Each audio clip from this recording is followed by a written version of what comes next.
Good morning students. आज हिंदी की कक्षा में मैं जनसंचार माध्यम के अंतर्गत समाचार लेखन की शैली के बारे में बताना शुरू करती हूँ। तो जो समाचार लेखन की शैली होती है वह प्रश्न के रूप में कितने तरीके से आ सकती है। देखिए, सबसे पहले तो आ सकती है कि समाचार लेखन की शैली पर प्रकाश डालिए। फिर आ सकता है कि उल्टा पिरामिड से क्या तात्पर्य है। फिर यह प्रश्न ऐसे भी आ सकता है कि समाचार कैसे लिखे जाते हैं, स्पष्ट कीजिए। अब प्रश्न आपके 3 बने, लेकिन इन तीनों का उत्तर एक ही बनता है। तो इसका उत्तर देखिए, समाचार लिखने की शैली उल्टा पिरामिड शैली कहलाती है। इसके अंतर्गत सबसे महत्वपूर्ण बात पहले लिखी जाती है, कम महत्वपूर्ण बाद में, और सबसे कम महत्व वाली बात सबसे अंत में लिखी जाती है। तो ये होता है उल्टा पिरामिड शैली। ठीक है। उसके बाद आपका आता है समाचार लेखन में जो ककार होते हैं, 6 होते हैं, 6 ककार होते हैं, उनकी क्या इम्पोर्टेंस है, क्या महत्व है। तो समाचार लेखन में निम्नलिखित 6 ककारों का महत्व है। कौन कौन से होते हैं वो? क्या, कब, कहाँ, कौन, कैसे और क्यों। तो ये 6 जो चीज़ें होती हैं ये ज़रूरी होती हैं, उसके लिए इम्पोर्टेंट होती हैं। तो ये उसके ककार माने जाते हैं। और अब कोई भी समाचार पत्र हो या उसमें जो समाचार होते हैं वो पढ़कर तभी पूर्ण संतुष्टि मिलती है जब इन 6 ककारों का उत्तर अच्छे से दिया गया हो। तो ये इम्पोर्टेंट प्रश्न है आपका एक। फिर आप प्रश्न इस तरीके से भी आ सकता है कि समाचार के 6 ककार कौन कौन से हैं। तो आप इजीली लिख सकते हो, क्या, कब, कहाँ, कौन, कैसे और क्यों। तो ये आपको हमेशा याद रखना है। फिर प्रश्न आपका आता है कि समाचार लेखन के कितने अंग होते हैं। अंग को वो अव्यय भी लिख सकते हैं। ठीक है। तो कंफ्यूज मत होना कि अंग क्या होता है और अव्यय क्या होता है। तो समाचार लेखन के 3 अंग होते हैं। शीर्षक, सबसे ऊपर जो टाइटल होता है, मुखड़ा यानी कि इंट्रोडक्शन, निकाय उसकी बॉडी, आगे की जो उसके बारे में लिखना है वो। फिर सुन लीजिए, शीर्षक, मुखड़ा और निकाय। तो ये 3 इसके अंग होते हैं। अब आपसे कोई पूछ ले कि समाचार के मुखड़े में जो इसका इंट्रो होता है उसमें कौन कौन सी सूचनाएं आती हैं, तो आप इजीली लिख सकते हैं कि किसी भी समाचार के पहले अनुच्छेद या आरंभिक 2-3 जो पंक्तियां होती हैं उसका मुखड़ा या इंट्रो कहलाती हैं। ठीक है। तो इसमें क्या आएगा, इसके अंतर्गत क्या, कब, कहाँ और कौन की सूचनाएं होती हैं। इनका संबंध किससे होता है? जानकारी या सूचना से होता है, उसके विवरण से नहीं होता, उसकी पूरी जानकारी से नहीं होता। अब फिर आपका प्रश्न आ जाता है कि समाचार में कैसे और क्यों का स्थान कहाँ होता है और क्यों। भी हम कहीं भी लिख सकते हैं, तो लेकिन यही क्यों पूछा है कि कैसे और क्यों का स्थान कहाँ होता है और उसका कारण भी बताइए। तो समाचार लेखन में जो कैसे है उसका स्थान क्या, कब, कहाँ और कौन के बाद में होता है। समाचार के मुखड़े के बाद जहाँ समाचार का विवरण आता है वहाँ पर कैसे को स्थान दिया जाता है। ठीक है। और जो क्यों है अर्थात घटना घटने के कारणों का विश्लेषण कैसे के भी बाद में आता है। तो ये अब मैंने ये तो बता दिया कि आता है, तो इसका मूल का क्यों आता है। तो इसका मूल कारण है कि जो पाठक होते हैं, जो समाचार पत्र को पढ़ते हैं, जो समाचारों को पढ़ते हैं, उनकी रुचि क्या होती है, सबसे पहले घटना के तथ्यों की जानकारी में होती है, बाद में वो उसका विस्तृत विवरण जानना चाहते हैं। जैसे क्या होता है कि मेन बातें पढ़ लेते हैं, बाद में उसको पूरी खबर को पढ़ते हैं और अंत में उसके कारणों पर वो मनन करते हैं, सोचते विचारते हैं। फिर आपका आ जाता है कि जो मुद्रित प्रश्न बनता है आपका, समाचार पत्र या मुद्रण माध्यमों की क्या विशिष्टता है। प्रश्न यूँ भी आ सकता है, मुद्रित माध्यम की 2 विशेषताओं का उल्लेख कीजिए। तो 2 पूछे तो आप 3-4 आसानी से लिख सकते हैं। मुद्रण माध्यमों की निम्नलिखित विशेषताएं हो सकती हैं। सबसे पहले इनमें क्या होता है, स्थायित्व होता है, ये स्टेबल होते हैं। दूसरा, इन्हें धीरे धीरे अपनी सुविधा के अनुसार पाठक पढ़ सकता है। अब तीसरा क्या होता है, एक ही समाचार को अनेक बार किसी भी क्रम से कहीं से भी पढ़ा जा सकता है। फिर इसे सुरक्षित रखकर संदर्भ की तरह प्रयुक्त किया जा सकता है। और इसकी जो भाषा होती हो कैसी होती है, अनुशासित और शुद्ध होती है। और अंत में मैं कहूँगी कि इसमें गूढ़ गंभीर विचार जो होते हैं, जो विषय होता है उसका समावेश हो सकता है। तो ये थे मुद्रित माध्यम की विशेषताएं। 2 पूछे तो आप 2 लिख देना, 3 पूछे तो आप 3 लिख देना। मैंने आपको 6 बता दी हैं। समाचार पत्र या मुद्रण माध्यमों की कमजोरी क्या है?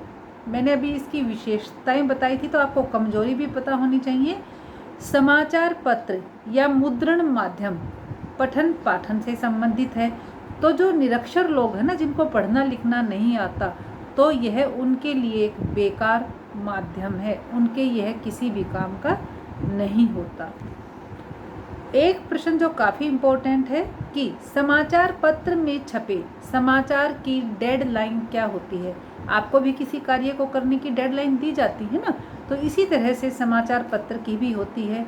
तो कोई भी समाचार पत्र जिस समय के बाद छपता है, वह अवधि ही, वह समय ही क्या होता है, समाचार के लिए डेडलाइन होता है।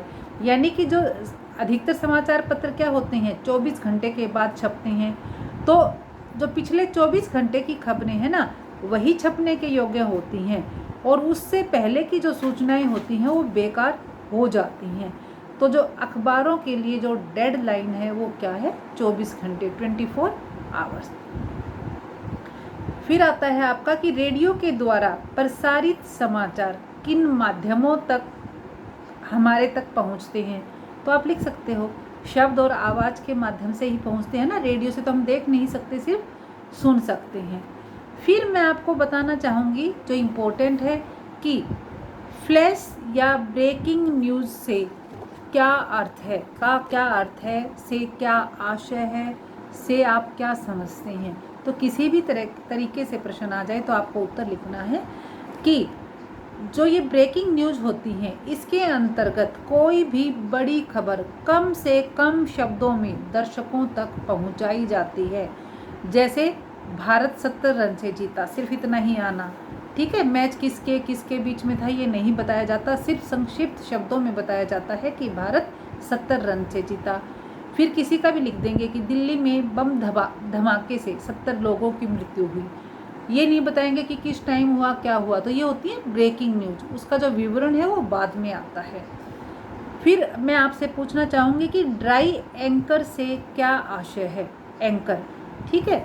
तो इसमें एंकर खबर के बारे में दर्शकों को शब्दों के द्वारा बताता है, कहाँ, कब, क्या और कैसे हुआ।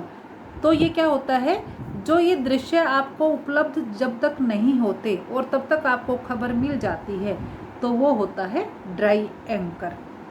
फिर आपका आ जाता है कि एंकर विजुअल किसे कहते हैं, या एंकर विजुअल से आप क्या समझते हैं। तो इसका उत्तर आप लिखेंगे, किसी घटना के दृश्य उपलब्ध होने पर जब समाचार लिखा जाता है और उसे एंकर पढ़ता है तो उसे एंकर विजुअल कहते हैं, ठीक है। और इस समाचार का आरंभ किससे होता है, सूचना से होता है।